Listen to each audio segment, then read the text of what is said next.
giving it a certain sense of the avant-garde, like they're doing in France. It's classier that way. It's a good trick to disguise the low budget. Slate it. As a director, you're always trying to challenge yourself to, go outside of your comfort zone and try new things and, see what you can accomplish and see if you can do the things you think you can do.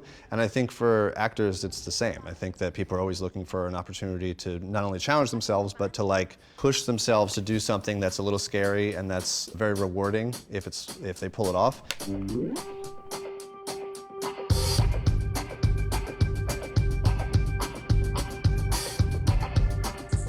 What do you think is on it? Well, by the looks of everything, let's see one goddamn fucked up horror picture. Well, what would be the ultimate, sort of lowbrow exploitation thing of, sex and violence, and then how would you do something maybe a little more highbrow with it? And that's sort of where the idea came from. It just seemed very innovative, but I guess just a fresh take on horror. And as somebody who's done a lot of horror projects, I really do like to throw people off and build suspense, and I think that Ty is excellent at that.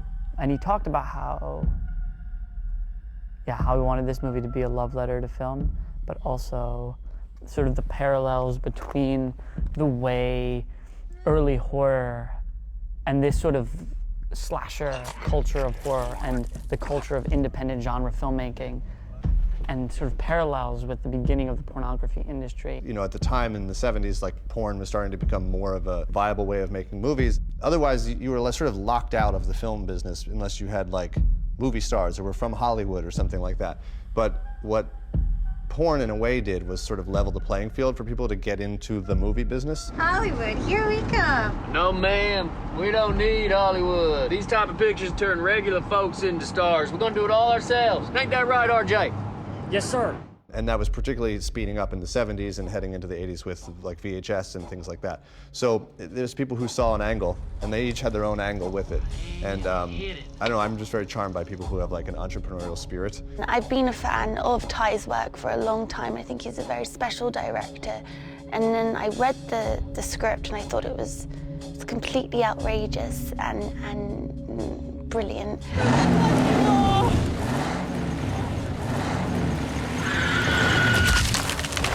I think I had been seeing a lot of modern horror movies and feeling they were soft, and that it seemed to me that there was a lack of the kind of horror movies that I sort of remember growing up on being a little bit taboo and a little bit oof, this is a little edgy of a movie that's daring you to go see it. And it wasn't outrageous for outrageous sake. I think that sometimes with scripts you get a shock value sort of feeling of thinking that they're doing something to just kind of turn the page or make people talk, but I really felt like everything was intentional about the script. This is top of movie.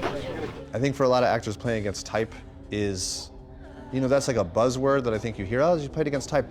But I think for a lot of people, people don't believe you can do something because you've done something else before. And so I think for a lot of the cast, like Brittany, who people have an assumption of the kind of roles that she will always play, to play something opposite that isn't just to show people she can do it. Farmer's daughter, take one. It's because she probably just wants to do it, and the opportunity hasn't come along as often as she would like. Okay, got it. Yeah. I was hesitant, but I also really thought that there was such a great opportunity there to do something with this that was new and transgressive and just sort of different than something I've done before. In the same way that RJ is very much intent on creating a good, dirty movie, we want to really make a really cinematic horror movie.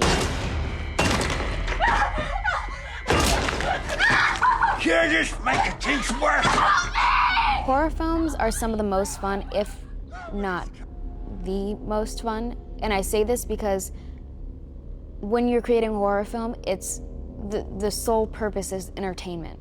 You're going out there to excite people and build adrenaline and give people scares.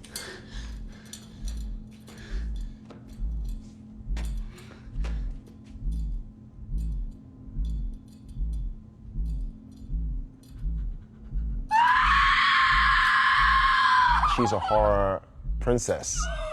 So she's done multiple horror movies before, And that was the thing that I thought was really cool, because this was my first horror movie, and I felt like, oh, this is like cool. I'm doing a movie with Jenna Ortega, like, this is awesome. And I'm doing a movie with Ty West, like, I'm entering the horror world in the right way. This is awesome. When I would meet people about this movie, it's a tricky movie to cast because, you know, the subject matter is what it is. So whenever I would sort of Zoom with somebody, because it was in the peak pandemic time, I would Zoom people and they had read the script, and the first question I always asked them was like, why the hell do you want to be in this movie? Because there's no shortage of reasons not to be in the movie. We shouldn't disturb him.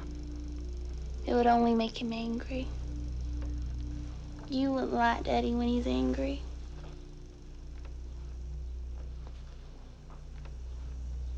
I could give you a ride.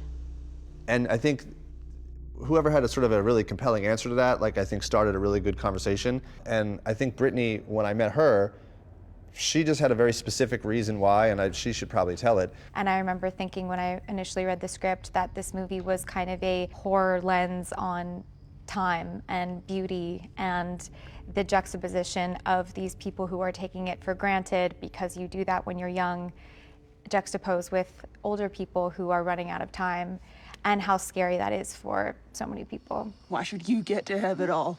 What have you ever done except be a whore? So when I read the script, I was like, oh, this is like perfect. This is exactly what I've been looking for, something new to do, and I'm a big horror fan, and it was just like a no-brainer, you know? It was something different. It goes from being a very fun, loving, good time sort of movie. Living life on our own terms and never accepting what self-righteous naysayers have to say. And very shortly, they start to realize that things aren't quite what it seems. I really loved working with Mia. I value her as not only a human being, but as an actress, and how much commitment she gave to both of her roles. That was a really challenging feat, to take on two vastly different sort of characters and doing them seamlessly day to day. And I think that's, you know, a big part of what makes Mia so amazing, is that she's like fearless in her ability to sort of go all in. Like, she's only has like 10 out of 10 speed. And so she, you know, she just kind of was completely vulnerable when she needed to be. She was like completely unafraid when she needed to be. She embodied this old character, and like, it wasn't so method that you never spoke to Mia when she was in the makeup, but you didn't really look to speak to Mia when she was in the makeup because she was so kind of convincing that she was Pearl. I found it very restrictive, actually, and at first I wasn't sure how I would cope with it, but I soon realized that actually if I could harness that feeling of essentially feeling trapped and use that for Pearl, because that's really one of the main obstacles that Pearl is dealing with, is just the sense of entrapment, that there is no future for her. And so whenever I started to feel overwhelmed in the makeup, I tried to harness those feelings and breed a sense of authenticity into her. What are you doing? And everybody else was just blown away because Ty kept Pearl away from the other cast. And so when it came for Pearl to interact with their characters, they hadn't seen her before. And so pretty much all of them really taken aback. And I think that was what made her so excited. It's like, this is an opportunity I'm almost never gonna get again. And I was like, I remember her saying, she's like, I can kill it. And like, that was the energy that I wanted. And I think she did. And I think that, you know, everybody was like, she's a force of nature kind of person on set. Because you don't really know what you're gonna get. Like, you have a rough idea, and then it's very raw, and you just get what you get, and you get some really amazing stuff out of it. And I think that's because she just commits like 100%. He was very adamant that he wanted these characters to be lovable, and he really wanted to develop these characters, which was important to me, that by the time the story takes a turn, that you don't want these characters to die, that you're really invested in them. The coolest thing about Ty is, you know what I mean? He's edited, he's written, he's directed, so it's like when you come together and this is his baby.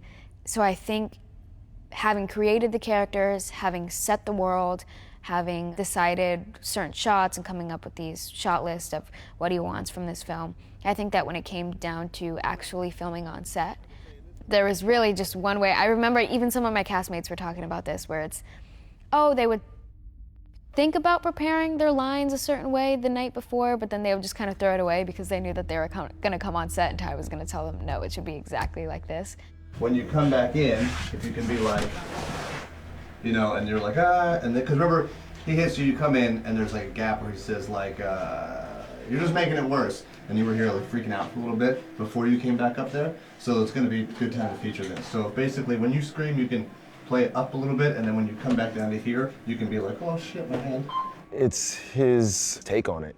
You can tell that he's a really big fan of horror, and he studied it, and he kind of knows like how to make his own thing. I'd say boom and let's boom and pan with him. And make it new and refreshing for people. And so I think it's great to get people who have played one thing a lot to get to play something else. I always think it's really interesting when you see a comedian turn in a really dramatic performance, and it's like not surprising to me. Or when you see a musician who suddenly is now a good actor out of nowhere, and it's like not surprising because these are people who are like very connected to their emotions and are very unafraid to put themselves out there. And so I think for people who have a typecasting idea in the world, most of it's bullshit. And if they have the opportunity to do something else, they'll deliver. Because you got that X factor.